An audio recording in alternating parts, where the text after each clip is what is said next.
Breaking news తెలంగాణలో ఎమ్మెల్యేల ఫిరాయింపు case ఇప్పుడు హాట్ టాపిక్ గా మారింది. మొత్తం 10 మంది ఎమ్మెల్యేలలో 8 మంది విచారణకు హాజరవగా కడియం దానం విచారణపై సందిగ్ధత నెలకొంది. అయితే ఫిరాయింపు కేసులో ఎమ్మెల్యే దానం నాగేందర్ ప్లాన్ పై ఇప్పుడు చర్చనీయాంశంగా మారింది. ఫిరాయింపుల చట్టం కింద తనపై చర్యలకు అవకాశం ఇవ్వకుండా దానం నాగేందర్ ముందుగానే తన ఎమ్మెల్యే పదవికి రాజీనామా చేస్తారని పెద్ద ఎత్తున ప్రచారం సాగుతోంది. గత లోక్సభ ఎన్నికల్లో కాంగ్రెస్ బీఫామ్పై దానం పోటీ చేసినందుకు పార్టీ మారినట్టు ఆధారాలున్నాయని, రాజీనామా చేస్తేనే వేటు తప్పుతుందని నేతలు సూచిస్తున్నట్టు తెలుస్తోంది. ఈ నేపథ్యంలో శ్రీధర్బాబును కలిసి చర్చించినట్టు పార్టీ వర్గాలు చెబుతున్నాయి. మొన్న ఢిల్లీ వెళ్లిన దానం నాగేందర్ కాంగ్రెస్ పెద్దలతోనూ ఫిరాయింపు అంశంపై చర్చించారు. మల్లికార్జున ఖర్గేతో భేటీ అయిన దానం రాజీనామా చేసేందుకు ఖర్గే గ్రీన్ సిగ్నల్ ఇచ్చినట్టు తెలుస్తోంది. అయితే రాజీనామా తర్వాత ఉప ఎన్నికల్లో ఖైరతాబాద్ టికెట్ మళ్లీ తనకే కేటాయించాలన్న దానం రిక్వెస్ట్ కు అధిష్టానం సానుకూలంగా స్పందించినట్టు సమాచారం.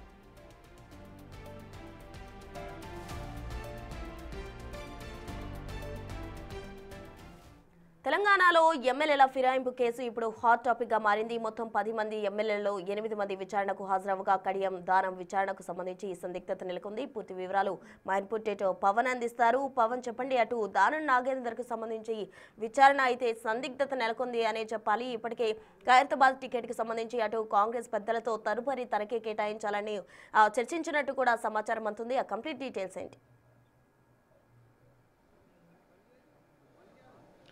ఖైరతాబాద్ శాసనసభ్యుడు దానం నాగేందర్ పైన వేటు పడుతుంది అనే ఊహాగానాలు వస్తున్నాయి. ఈ నేపథ్యంలో ఆయన ఇటీవల 2 రోజుల ఢిల్లీ పర్యటన ఆసక్తికరంగా మారింది. ఢిల్లీ వెళ్ళి ఆయన కాంగ్రెస్ పెద్దల్ని కలిశారు.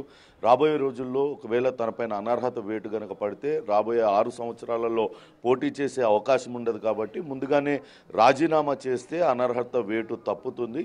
కానీ రాజీనామా చేసిన తర్వాత తిరిగి ఎన్నికల్లో ఆ టికెట్ తనకే కేటాయించాలంటూ ఆయన కాంగ్రెస్ పెద్దలతో సంప్రదింపులు జరిపినట్లుగా తెలుస్తోంది.